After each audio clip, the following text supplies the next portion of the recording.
know about the... Oh my god, don't do this to me. I don't know about the what. Did you want to fight? Is that the deal? And I claim my Fourth Amendment right. Tell me your name and your badge number. If y'all want to die, I suggest just killing yourselves.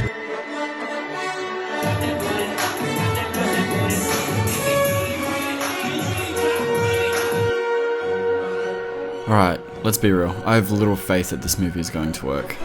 Let's just get into it.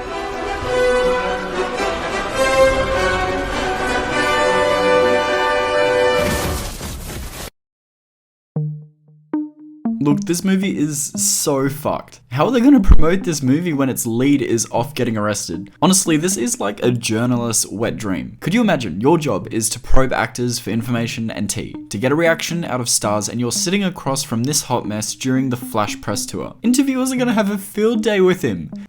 Flash Cap, I'm pretty happy about it. That being said, I'm getting ahead of myself. Look, I think there's a decent outcry for me to pitch a good Flash movie. I've done it with Superman and Green Lantern, revisited their prime movies to see what didn't work, and how they could improve on the IP to give audiences a movie that they genuinely like.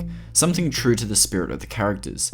Seeing as this mess of a movie will likely be just that, a mess, I think it's about time that we take a look at The Flash. I would completely understand if you said to me you're not keen on the Flash movie. The production problems, Ezra Miller being, well, Ezra. This is Ezra Miller, aka the Mad Goose Wizard. It's all a lot, but to me, this is all the more reason I want to see this movie. If we even get a half decent movie out of this shit show, I'll be very impressed. Look, everything about this is screaming red flag. The fact that the first solo Flash movie is a multiversal outing speaks to the idea that they're trying to reboot the DCEU, from the Snyderverse to whatever it ends up becoming. Rumours of Supergirl replacing Cavill's Superman going forward, establishing a new status quo and whatnot. Look, I think there is some potential there in a multiversal story, just not this one. I think there's potential for a Flash movie in general, but I'll save that for next time, in which I pitch how to make a good Flash movie. But today I want to break down two important things. I want to give you guys an extremely clear idea of who Barry Allen is, why this is not Barry, and the things we'll have to address in order to make a good Flash movie that creates a clearly defined journey for Allen. Stop right there. I'm in. With that being said, how did we find ourselves in this mess in the first place? Well, in 2016, Seth Grahame-Smith came on board to write and direct the Flash movie, slated for a 2018 release date. Seth then left the project, and in stepped Rick Famuyiwa from Dope to direct the movie. No progress was really made, and then Christina Hudson came in to make some changes, writing away. Rick left the picture, and in stepped Andy Muschietti in 2019. Safe to say that 2018 release date was long gone by this point. All of a sudden, COVID struck, people were dropping like flies, and that further pushed the production of the movie back. Ray Fisher was then removed from the picture after he refused to work with the DC president, Walter Hamada. Lengthy rewrites were then made to take Cyborg out of the movie, pushing that release date back again. The movie was finally shot in 2021 with a release for 2022, but as of now it has again been pushed back to 2023. Okay, so all caught up? Well, not just quite. Funny thing, actors, aren't they? The lawsuit here, a slap to the face there. Hollywood is like the Wild West right now, and that's no exception to Ezra Miller. So to see how we found ourselves here, let's take a trip back to the start. The first thing that Ezra Miller was caught up in was drug possession. Seeing as it was weed, I don't think it's too big of a deal. In 2020, he then choked a woman to the ground. Basically, a bunch of pushy fans were jokingly play fighting with the drunk Ezra outside of a bar that he frequents when he visits Iceland. Things went a bit too far, and yeah, it was just kind of swept under the rug after it had been memed about on Twitter. Now this brings us to Hawaii. In March of this year, Ezra was arrested after an incident at a bar. Had a go at a lady for singing karaoke and a guy playing darts. Don't laugh just yet, it gets better. He was then bailed out of jail by a couple he was staying with at the time, then flipped on them, stealing their passports, social security cards, bank cards, license, and wallet, bursting into the couple's room saying, "I will bury you and your slut wife." What the fuck is going on? Not to worry, it gets better. After minor incidents like getting kicked out of further bars and starting arguments with people, he was arrested again after throwing a chair at a woman's head, striking her, causing her to bleed. Can we just call this what it is? These are clearly the actions of a narcissist. And I will see you in theaters later next year, or more importantly, you will see me. Wait a minute! Who are you? A person high on their own fumes that thinks they're invincible from either their celebrity status or how they choose to call themselves.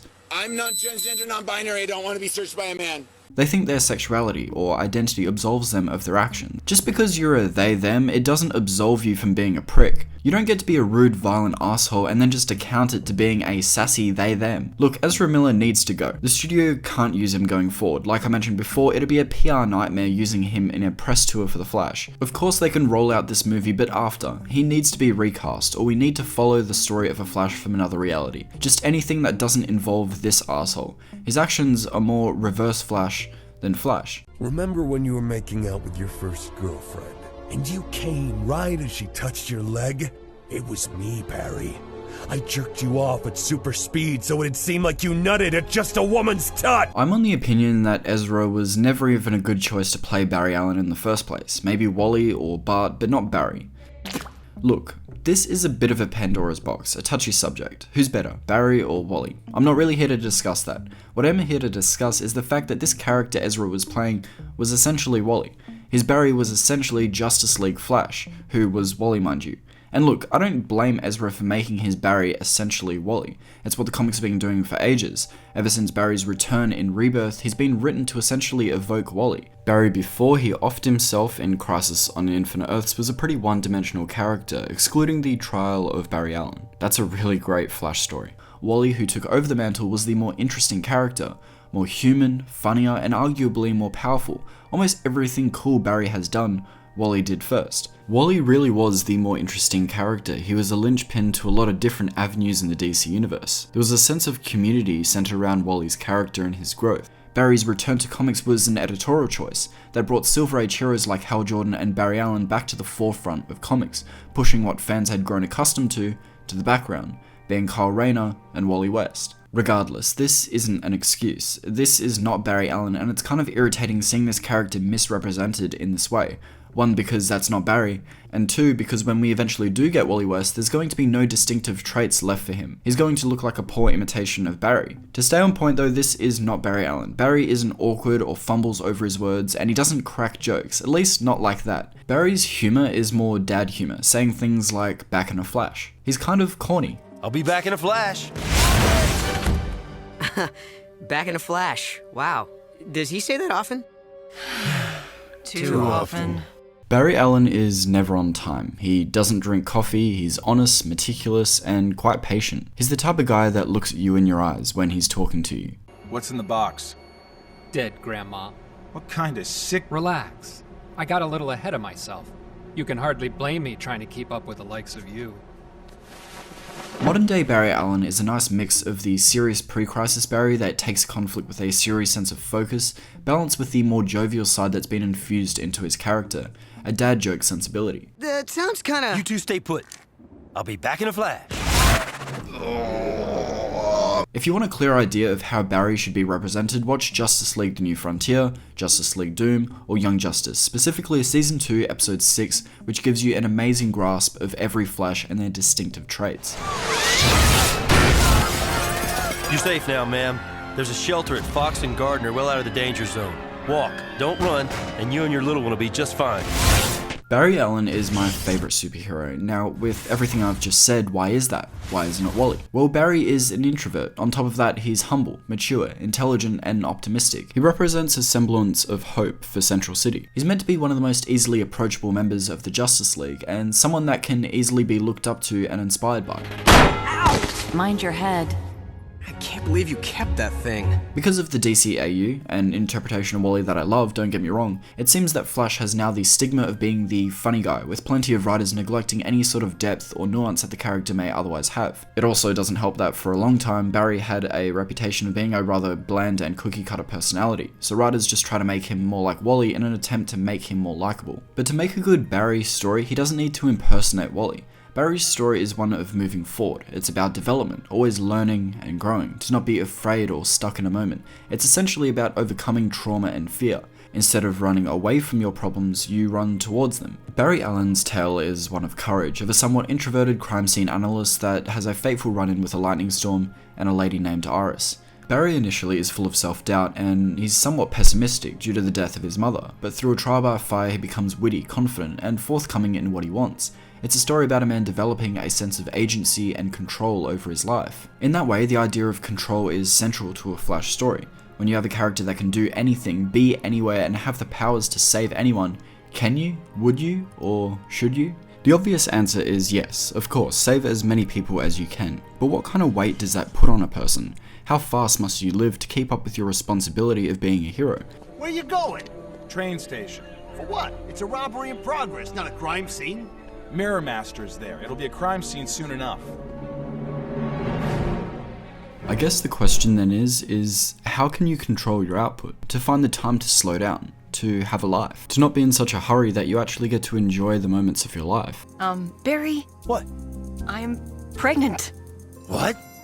This to me is why it makes no sense to have Flash's first movie be a Flashpoint-esque story. The whole point of Flashpoint is about Barry being okay with losing control, being okay with the idea of change. It was about the burden of his heroism. Accept the things you cannot change, have the courage to change the things you can, and have the wisdom to know the difference. This Flashpoint-esque movie that we're going to be getting should be the third in a trilogy, not its first. It deconstructs the idea of control without first establishing a hero who develops a sense of agency in his life. Furthermore, this brings us to Iris. Iris is so important. Like Lois Lane being Superman's linchpin, Iris is Barry's, the person that grounds him, Barry's role model. Iris, much like Lois, is an aggressive reporter type, always chasing a good story. But there's much more to it than that. She's chasing a story to find the truth, a need to help people. Barry, similarly, has always chased the truth. It's what made him so headstrong on becoming a detective, solving his mother's murder and proving his father innocent. What is universal about both of these characters is a need to find the truth, to help people. Barry sees Iris chasing stories, and that inspires this introverted analyst to develop that backbone to go out in the world and inspire himself. If you've ever heard the quote, "Behind every great man is a great woman," well, this is the epitome of that. I feel like I'm really not putting my thumb on it. Let me just sort of summarize it for you. Barry ultimately should be the most balanced hero in the Justice League. He's not ultra gloomy or impossibly optimistic, he isn't completely fearless or emotionally stoic. He's just a guy. And I think that's a dangerous line to walk when writing a character, that he doesn't have any discernible features that make him distinct, at least from Wally. It's why it's often hard to place Barry's personality and why readers just see him as a really generic, uninteresting guy. I think that's why writers often just make him the jokey one then as a default to emulate Wally. Barry is a nuanced hero, so let's see that. Sure, he can deal with his mother's death, but he shouldn't dwell on it in every scene.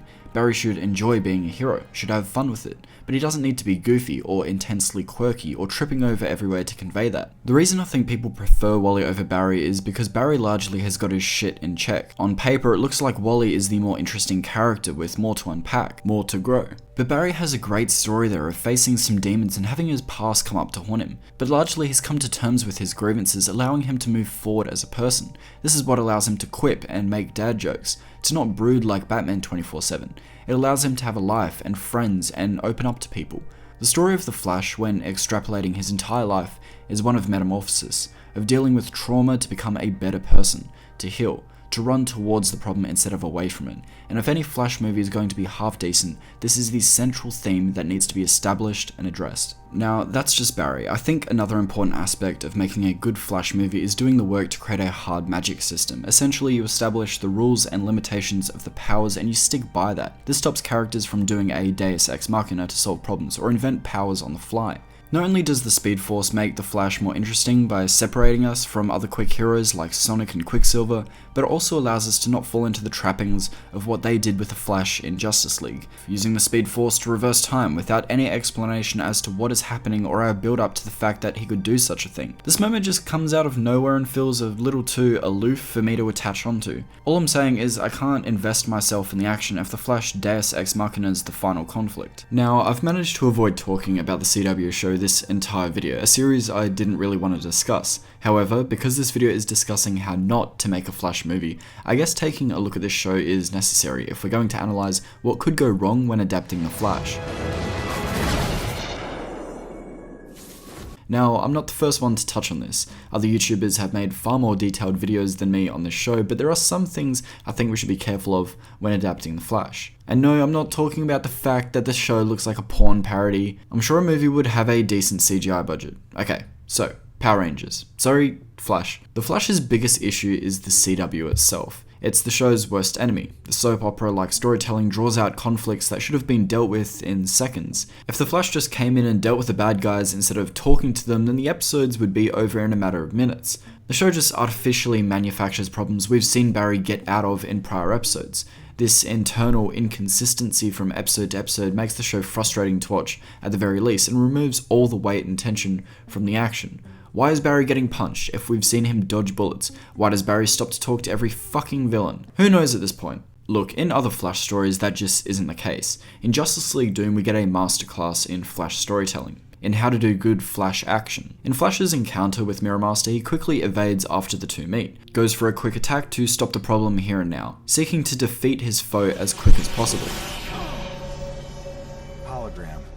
Figures. There's no waffling, he does what he has to do. However, Mirror Master is smarter than this and plays in his need to move quickly. Which one of us is real? I don't care. He then uses Barry's desire for heroism against him with the Grandma. It's a trap. Most probably, but you can't take that chance.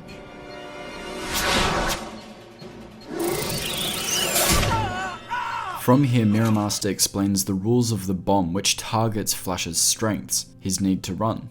After this, he makes a quick escape. You've got 12 seconds to decide what to do.